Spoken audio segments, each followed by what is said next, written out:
Hi everyone. It looks like I'm finally on here. I hope anyway. So you can let me know if you're not hearing anything from me. But I think I'm live. Anyway, so a good few have written a few little things here. Neve wanted to know how about the.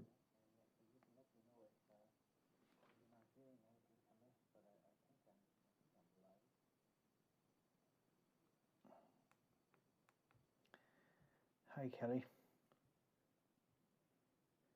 Wait a second now here. I'm just doing a few little things here, and I'll be with you guys in just a second.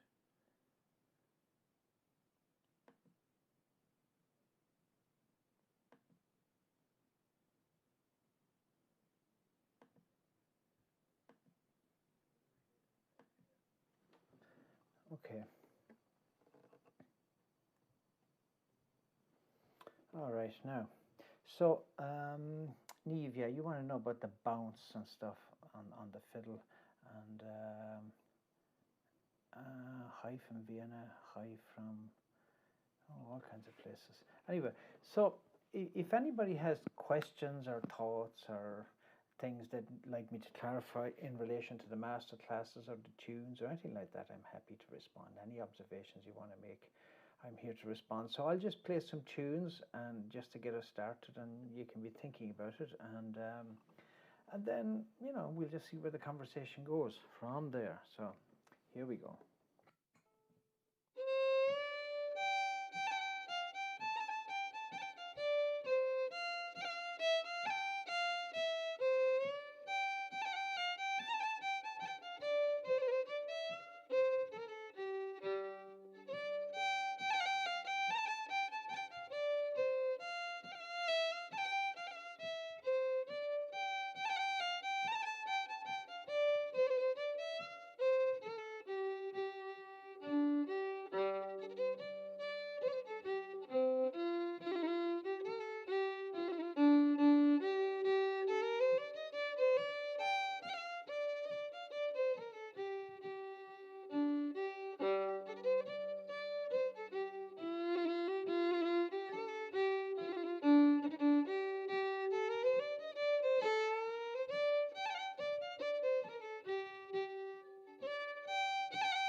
Okay. So anyway, people are checking in from Orcas Island and from Bern, Kliena, and from Vienna, Austria, Dora. Okay. Anyway, oh, great to see you all there. So that was the first tune. There was a march called "The High Hills of Tara," and it was followed by a tune that I think is Eddie Kelly's. I just kind of went into it off the top of my head without really thinking about that. So I'm not 100% sure that in fact, if it's not one of Eddie Kelly's, it's one of Paddy Fahey's, and it is a Southeast Galway tune. And so there was a question here from Joe Regan about that, and about my thoughts about South and East Galway music, which is this music of kind of this is not from Connemara now. This is a particular style in the other side of Galway, where you had the music of Paddy Fahey, and it extends kind of from Ballinasloe, Lochgray, all the way to Balnakill to Woodford. It's a very rich area in music, and there were beautiful tunes played, and it bumps up against a little region, a mountainous region, kind of almost moorland, bogland, called the Slieve Aughty Mountains. And it's a real barren landscape up there. But then down the edges of that mountain, which extend into East Clare, you find all these little villages and places where music and localities where music was happening. And there was a lot of communication back and forth across that mountain, because as the crow flies, literally, it's not too far to get down to Lochgray from the parish of Killanena, and which is where I grew up. So that whole area has a kind of a musical connection, so that Southeast Galway kind of blends into East Clare, and of course East Clare in some ways blends into West Clare if we need to get into those kind of intricacies. But yeah, there's one of the defining characteristics, I think, of the Southeast Galway and the East Clare music is maybe the use of dynamics. There's a kind of a sweetness to the bowing. There's like some of that slurring that I've been talking about in master classes. You're going to hear that with people like Paddy Fahey and you know, on the Galway side and down, and in the Clare side you would hear with Paddy Canny and Martin Rochford and other musicians like that. So that's kind of, I suppose, my understanding of the East Clare and Southeast Galway music. So, I mean, now that I'm talking on that subject, maybe I'll just play another two reels that kind of I feel are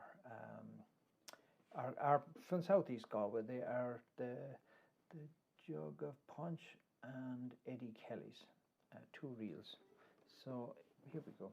And let me know if my feet are making too much noise when I'm playing. I'm not sure. I could kick off my shoes if there's too much banging coming out, but if it's okay, then I'll just keep going.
Okay, so those were two Southeast Galway tunes, really. Okay, so there are other questions coming in here. I'll just do a little check-in as I go along. You seem very connected to your breathing. Are you conscious of your breathing while you are playing? And the sound is perfect. Also, thank you very much, Kelly.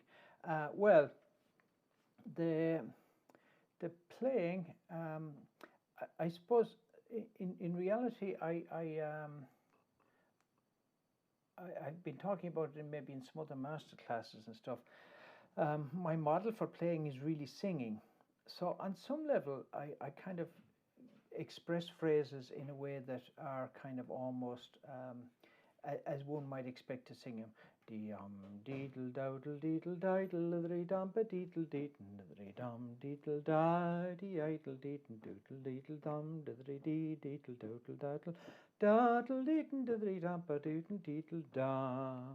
So, like I play basically as I sing, and so in that sense, I kind of while I'm playing, I feel like I'm singing. I kind of my rib cage kind of rises up as I play, and I feel like I'm singing it out from my torso. So in that sense, I'm kind of connected to my breathing, I suppose, in how I play. Not that I actually consciously think about it, but they feel like phrases that are being gestured from from your solar plexus here, from your chest. They're kind of yeah, I think that the metaphor of singing and the model of thinking of it like that makes a lot of sense for me, So, I'm going to see here if there's more questions or thoughts here. Okay. Oh, it's very good now. There was a question about, like, I suppose since we were talking about Southeast Galway, and I'm trying to think if I can recall a Vincent Broderick tune. I suppose who was a wonderful flute player and composed an incredible amount of music. And I know that I know some of it, but I just can't recall off the top of my head. But I suppose I focused very heavily on the fiddle players more than the flute players. But yeah, Vincent Broderick was a wonderful composer of music and a great carrier of that, as was the other great flute player too was Paddy Carty, who was also a wonderful flute player from Galway. That I remember him coming down to Fecal one night to play a session when I was a young kid, and it was just a huge experience because he was really an incredible flute player. Anyway, so the Rookery and the Pot of Gold, Ellen Redman. Oh shit! You see, this is the flute players are ganging up here. Hold on a second. The Rookery. Well, where does it go? I mean, I can't hear you. I can see your notes. Well, I'll put it this way. I'll make a note of it here, and if I can't come up with it today, I'll come up with it another day. The Rookery.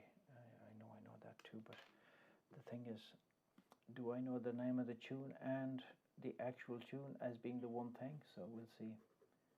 The Rookery. I'm just going to take a note of it here. All right. At some stage, I'll get that up there somewhere anyway.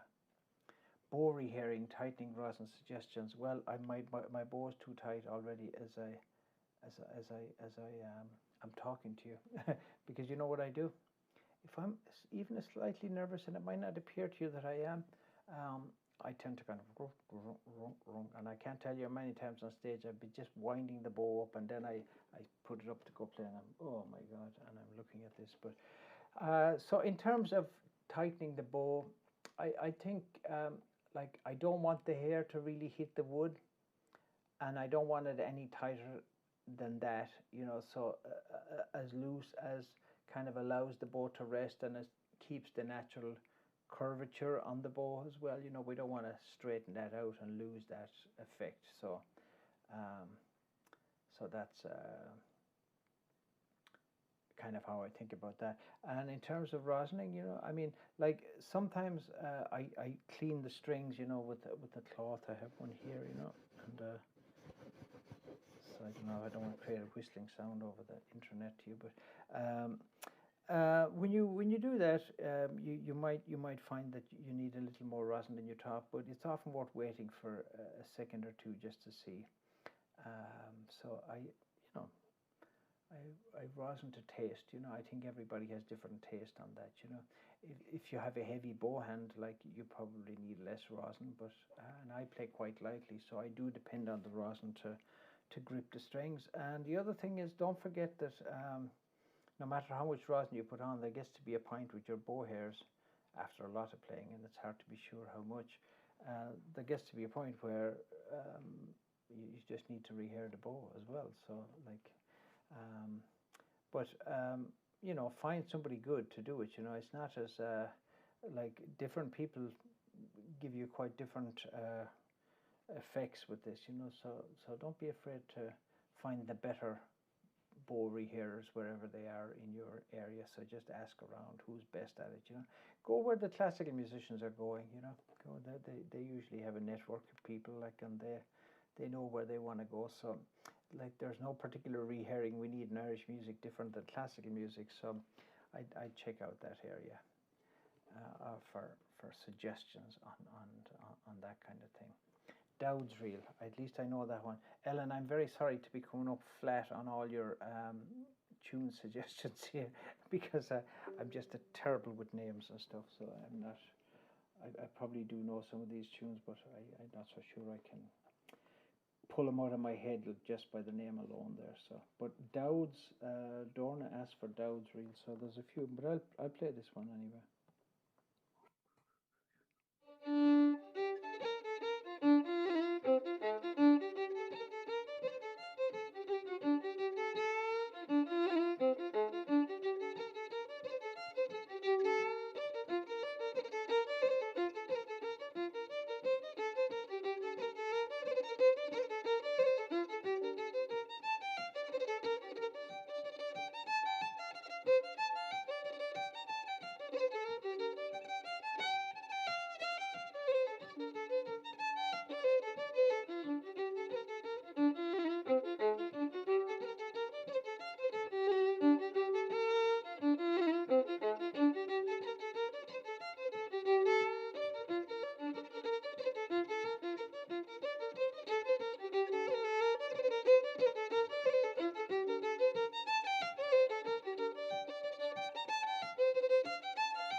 So these are obviously fiddle-friendly tunes, but not so flute friendly, I'm afraid. But anyway, so I know we have some flute players, and we have an occasional mandolin player and a viola player, and various other people who've been signed up to Patreon. So anyway, again, I should say thank you all for being supportive and for joining in and becoming part of this. It's been a way for me to stay connected and to actually be doing something, and because, like, so much of my music is collaborative and whatnot, that, just with this pandemic, we've been kind of, anyway, I do enjoy teaching, and I'm trying to enjoy talking straight at a camera as well, and I'm imagining you guys out there. So anyway, I think, we have to get used to it. So, what else can I play for you guys, or what else can I tell you about? So maybe I'll play something slow and sweet for a change.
That was a Pather O'Riordan tune.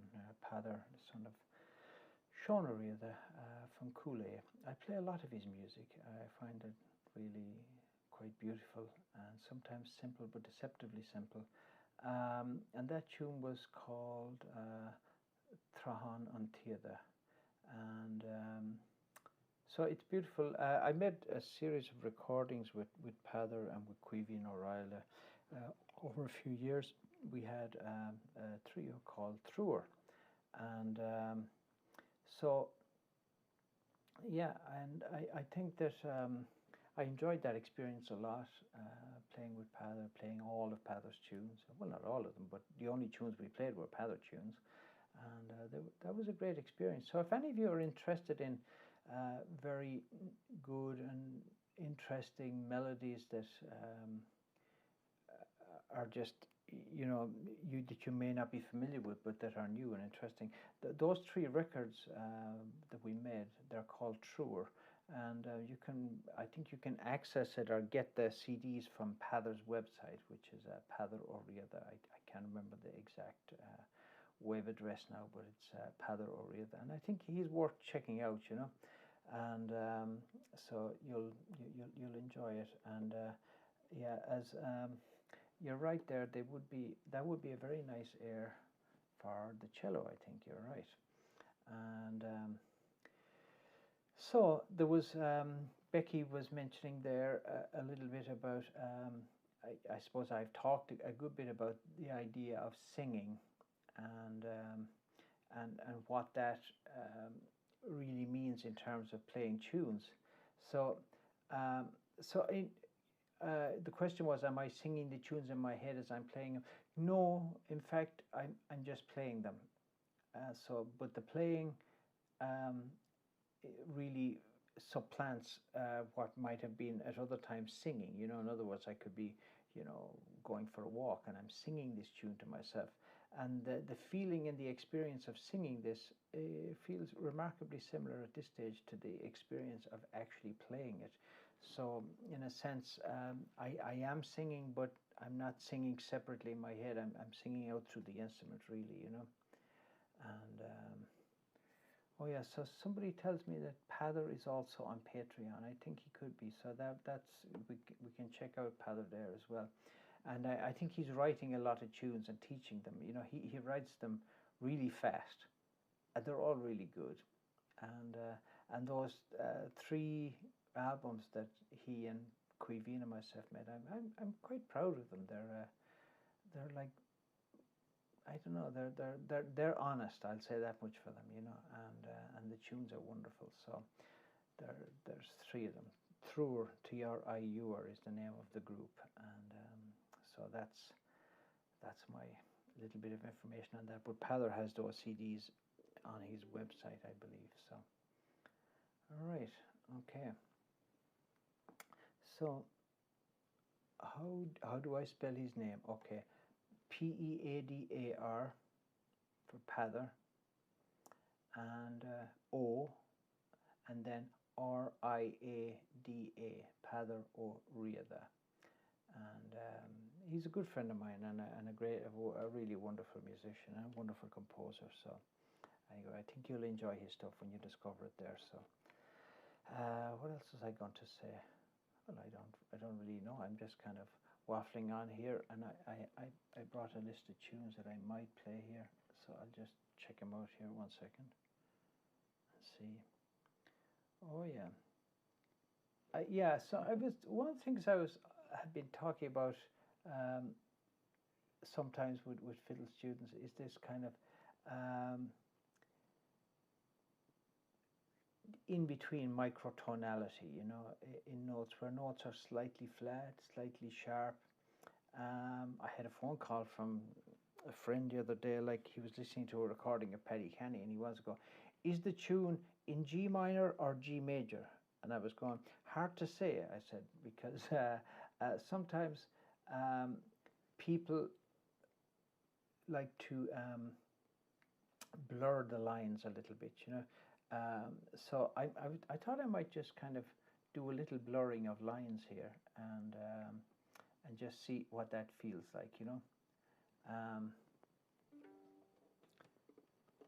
and I have a request for a tune which I will get to later, Maura. But now I'm just going to do this, what I had kind of set my mind on here. So like.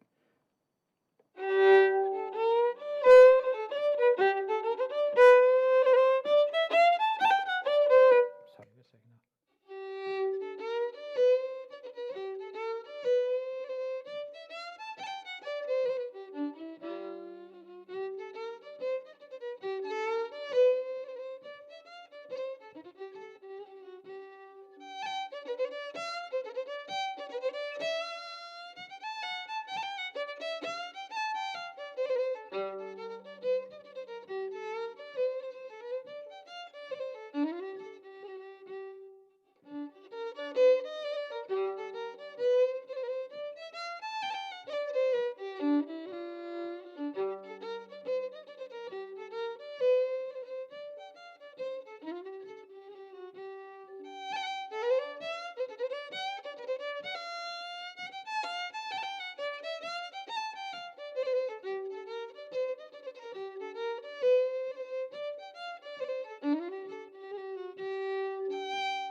So that was a hornpipe, and I don't really have a name for it, but my uncle Paddy Canny used to play it.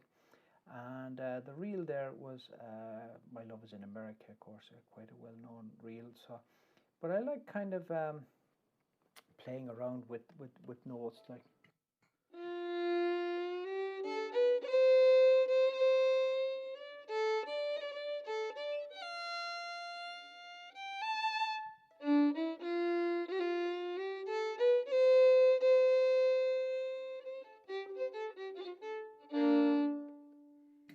Anyway, there was a lot of that happened in Slieve Lucre music, in West Clare music.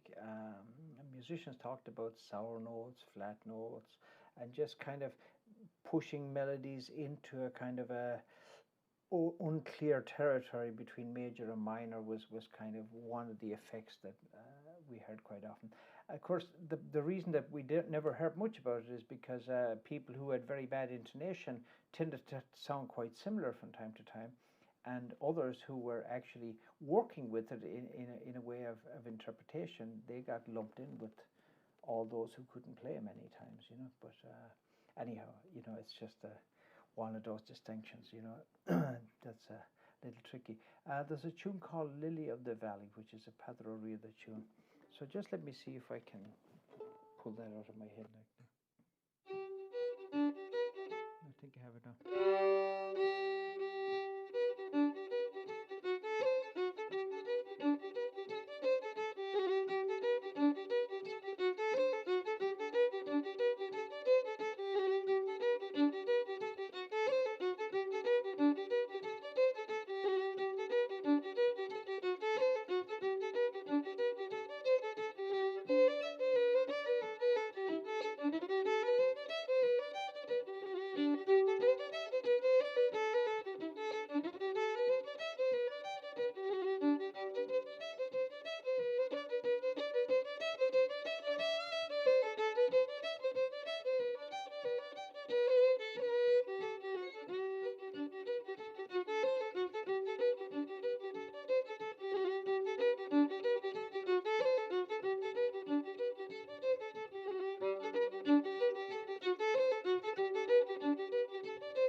So that's Lily of the Valley, and as Ellen Redmond points out there, that would be quite playable on the flute. So anyway, I think it's good. It's a little bit crooked internally.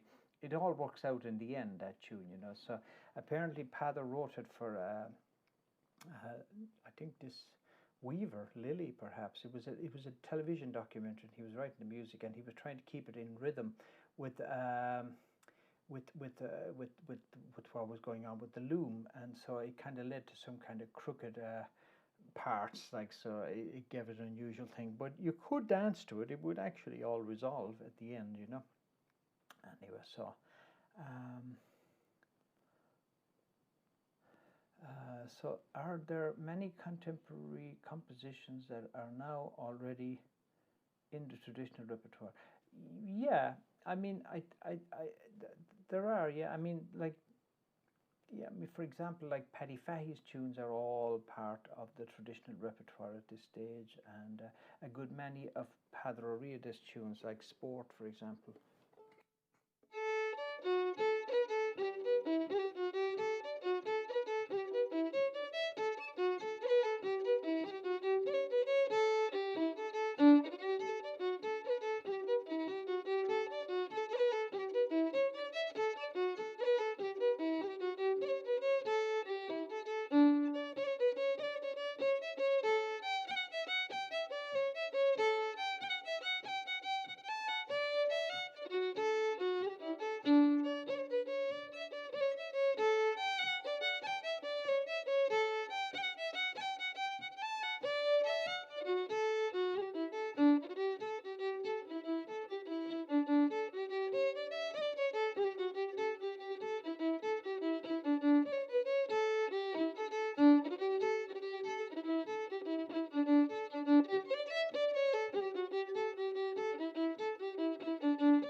Yeah, so that's Sport, probably the more famous of Paddo's tunes, and that is definitely now a widespread part of the general repertoire of traditional music. And yeah, Maura was pointing out there that there's an extra bar there. I think it's in the second part of the tune, but then we kind of, when we get to the end of Lily of the Valley, we kind of just leap straight into the A part again, so kind of correcting for that in a way, you know. But anyway, so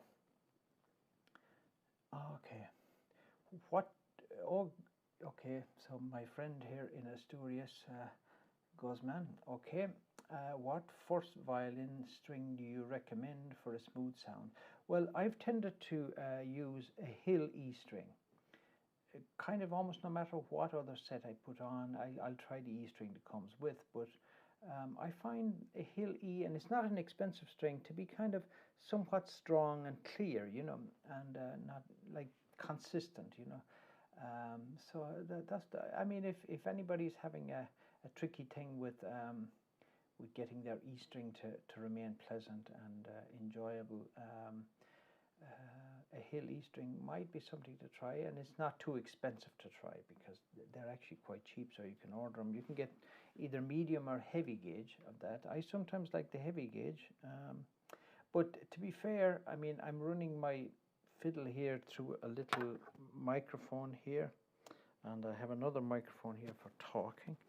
and it's going through a little preamp kind of mixer and stuff like that. So I have altered the sound a little bit, because usually when you have a microphone this close to the bridge of a fiddle, if you don't do something, the sound becomes excruciating, and the brightness becomes overwhelming. So I do a little bit just to spare your ears out there. And so anyway, that's part of the technical stuff of it. So okay, so I'll just keep going with some more tunes, or if there's any questions relating to any of the master classes or any of the tunes, I'm happy to do that. And I'm sorry for the people who keep requesting tunes. You know, I just wish I was better at connecting the names of tunes with the actual tunes. A lot of tunes I know, but I don't actually know the name of them, so that's just how it is, unfortunately. So, and so for the lucky tunes that I do know, I play them. But anyway. Oh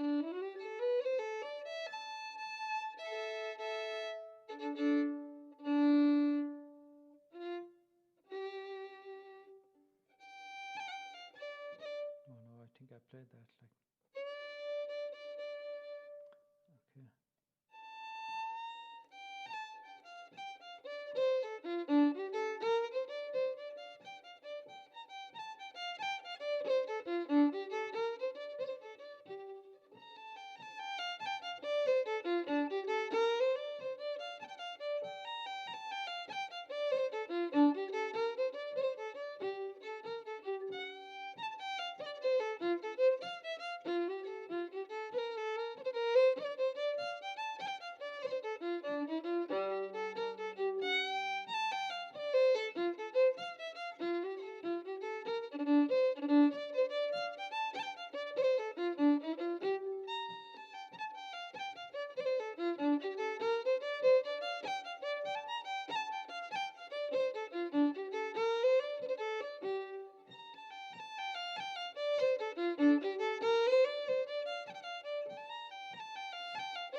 Okay, so there are some questions going here. I'm just going to check it for a second, and then I'll get right back to you here.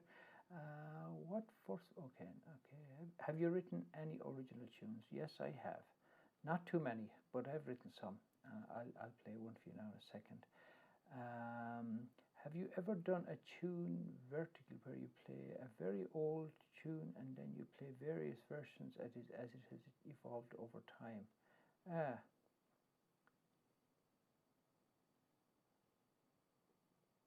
Okay, so there's lots of questions coming in. So I'll play the first tune I wrote. It's one called The Mahara Mountain, and it appeared on, for the first time on a record like last year. Other people had recorded it, but I'd never recorded it. But I recorded it with a group called Brooklyn Rider, a very wonderful string quartet from Brooklyn. And they did a very beautiful arrangement. In fact, Kyle Sana, wonderful guitarist, made a beautiful arrangement of this. So anyway, I'll play it for you, and then there's a bunch of questions coming in after that as well, which I will then address. So here is the Mahara Mountain.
Okay, so that was the Mahara Mountain. Okay, so I'll try and keep up with the list of questions that are coming along here.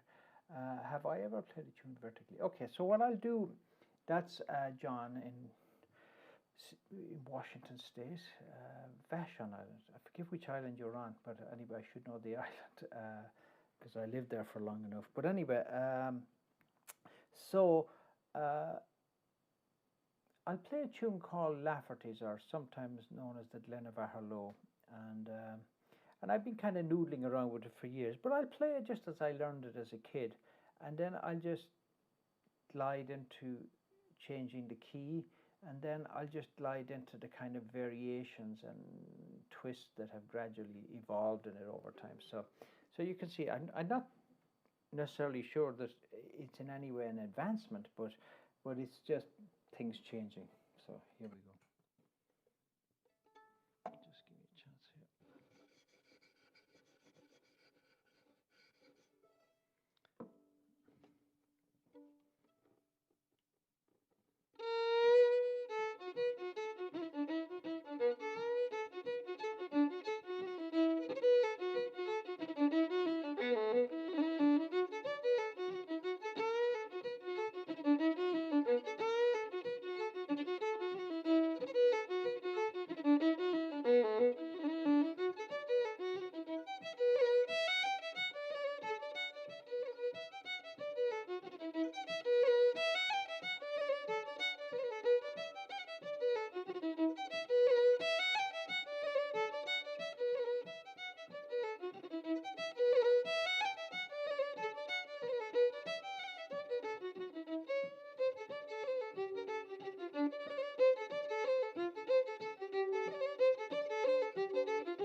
So that was, Lafferty's kind of changing gradually in my own hands there. I have to take responsibility for all those changes.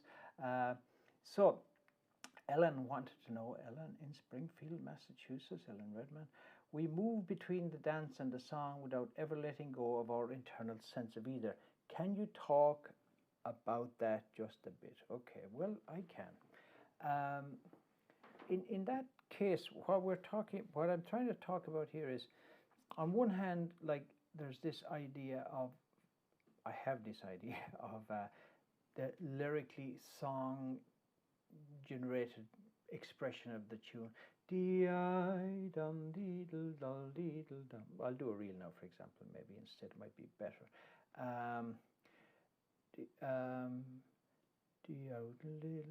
Dee-dowdle diddle da, dee-idle da, dee-diddle dum, dee-idle dumpy doodle dowdle diddle deedle dumpy doodle diddle dum, dee-idle diddle diddle dum, diddle diddle dum.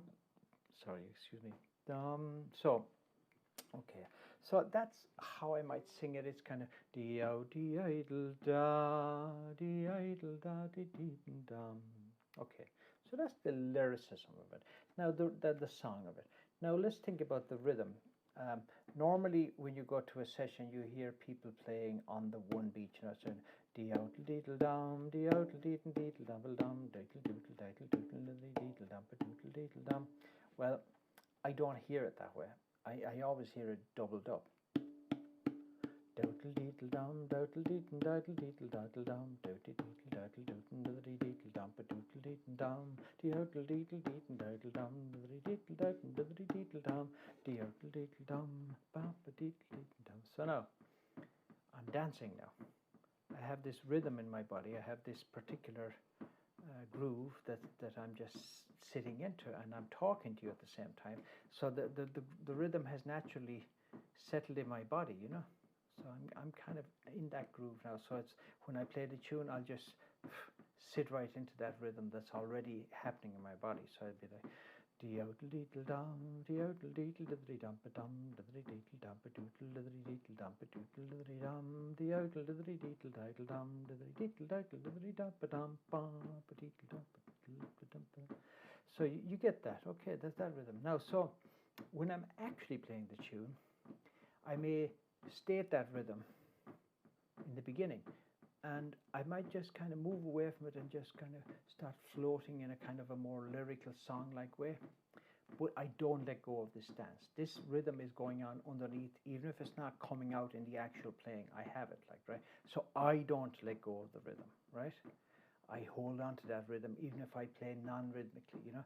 And then that rhythm can rise to the surface every now and again, okay? And no matter how rhythmically I want to play the tune, I never won't like sing the tune as well and just give kind of dynamic and lyrical expression to the phrase, you know.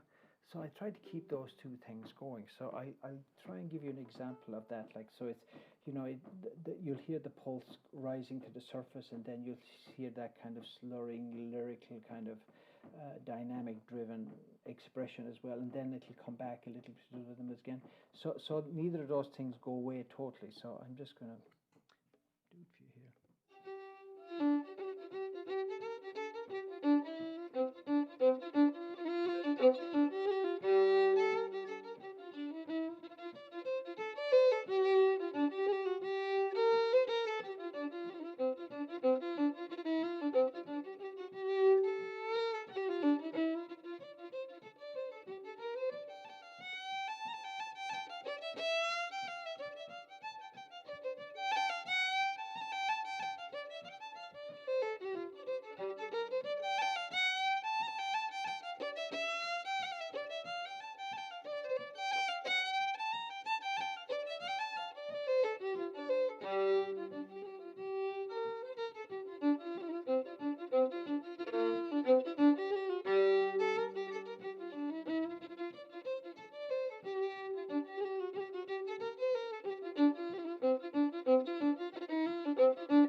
So Ellen, I hope I was able to shed a little bit of light on what that actually is and what I'm trying to talk about. But of course, I'll have you'll be exhausted from hearing these ideas by the time I get through more of these master classes, because as I was trying to say in the beginning, like some of these thoughts, they never really stop as such, you know, like they keep coming back and recurring in different forms and different formats, no matter which way we'll begin to look at these pieces of music. So anyway, that's going to be part of it. So like keeping, I will devote probably a whole masterclass to that whole world of finding pulse and finding rhythm and groove within yourself, because no amount of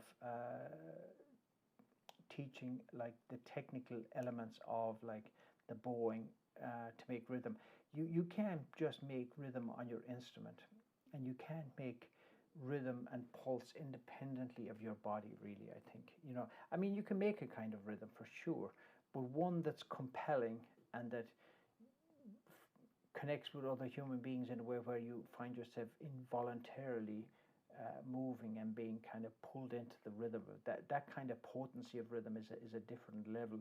And in order for that to happen, you just need to be in this groove yourself. So I will devote a bit of time to kind of finding pathways into that and making it possible for you to be able to access that when you're sitting at home, be able to get into that groove. Because sometimes it's like when music is sitting in a pocket like that of a groove and a pattern, things flow easily, and it also, in addition to that, it's another source of energy and power and interest in relation to the playing of the melody, so that it kind of, when it's done properly, it adds a lot. I mean, like if I play even a Paddy Fahy tune, which is not normally a rhythmic tune, I'll just play it without any pulse, for example. Like it'll be.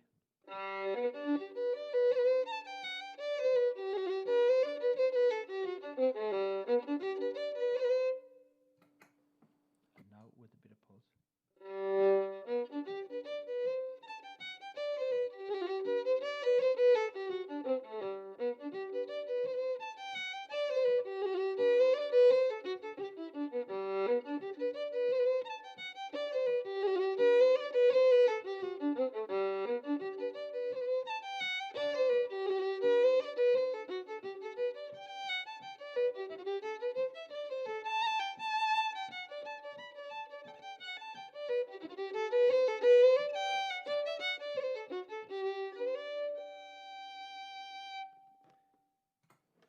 So anyway, so I just added that little bit of pulse and rhythm in there, put that little bit of dance in what's otherwise a very lyrical and flowing piece of melody.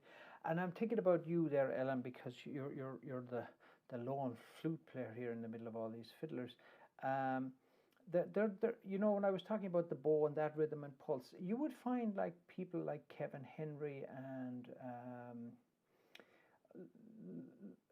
even people like Frankie Gavin on the flute, and there were lots of kind of puff rhythm things that were done in the flute. So I imagine there's a possibility to kind of put elements of that into your flute playing in some ways. Now, I'm by far from being an expert in that. In fact, I know nothing about it really, but I'm just thinking that you might be able to look at this rhythm part of the bowing and find that there's a way in which it has been done in the flute, because flute players were well accustomed to making those rhythms and patterns of groove as well as house dance players with fiddlers, So anyway, that is that, I think. So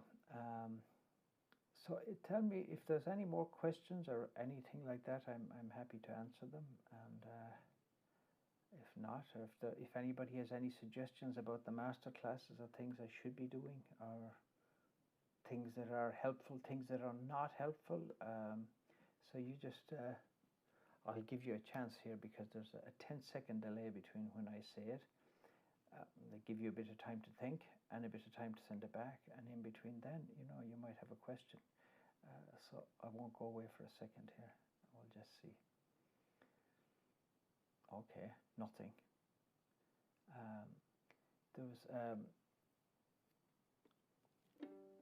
Okay, well, if there are questions, I'll answer them, but if there are not, I'll keep playing. But anyway, I think I'm probably getting close to wrapping up, because we've been at this for about an hour, and it's Spain, so it's time for me to go eating soon. It's just a little after 9 o'clock here in Madrid, and for you Americans, it's about 102 or 103 or 4 degrees here. It's about almost 40 degrees it's quite hot in Madrid. My fiddle is not liking it too much, but anyway, I think it sounded kind of half okay. Anyway, thank you all for tuning in and for being Patreon supporters. And so that'll be it. And there's just one last question: Are there big regional differences of the music? Yes, there are, and it's a big subject. And I have a lot of ideas and thoughts about that idea of regionalism in music. I certainly grew up as part of a whole regional style of music, but I tend to think a little beyond those parameters now, and I have views as to whether some of it is a valid thing to be pursuing or not. Now, I'm not sure. And somebody wondered, do I have air conditioning? Well, as it turns out, this is one of the little twists and turns of the coronavirus here, because usually I spend the month of July and August in Ireland, but I'm not traveling this time because there's a lot of quarantine involved and whatnot. And so, no, there is not air conditioning in the apartment because we didn't think we ever needed it. You only needed it in July and August here, and we said, well, we're never going to be here, so we didn't get it installed, and we don't have it now. But anyway, we'll see. So it'll toughen us up. Okay. All right. So listen, thank you all very much, and I'll see some of you in the various classes coming up over the month, and I get a new master class out to you fairly soon, and so more tunes. So anyway, thank you for tuning in, and I'm gonna log out now. So